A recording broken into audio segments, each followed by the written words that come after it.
আজ সকালে ঘুম ভাঙলো সকাল ৮টার দিকে। জানলার পাশে গিয়ে দেখি ঘন কুয়াশা আর ঠান্ডা হাওয়া। কম্বল ছাড়তেই মন চাচ্ছিল না। চোখে মুখে পানি দিয়ে নামাজ পড়ে এক কাপ চা খেয়ে বসলাম আর নাস্তা নিয়ে সহজ রুটি আর কলা।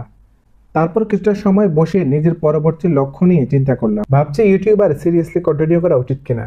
সকাল ১১টার দিকে দোকানে যাই, কয়েকজন কাস্টমার সাথে কথা বলে তারপর মালটি গোছালাম। একজন বাংলাদেশে ভাই এলেন, তিনি নতুন এসেছেন, ফোনেননি, কিছু জানেন না। আমি চেষ্টা করলাম তাকে একটু সাহায্য করতে। বিকেলে কাজ শেষ করে বাসায় ফিরলাম, একটু ইউটিউব আর কিছু ইসলামী লেকচার শুনলাম, তারপর ডায়েরিতে কিছু লিখলাম। আগামী ৭ দিনের মধ্যে কি কি শিখতে হবে এবং কি কি শেখা দরকার। নিজেকে মাঝে মাঝে এমন ভাবে সাজানো দরকার, নয়তো কাজ শুরু করতেই হবে, একঘেয়েমি চলে আসবে।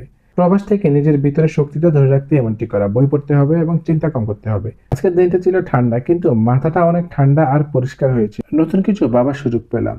তোমাদের সবার জন্য দোয়া করে জীবনে যেন আমরা সবাই কিছু করতে পারি, নিজের জন্য এবং পরিবারের জন্য। আগামী ব্লগে দেখা হবে আবার, ইনশাআল্লাহ।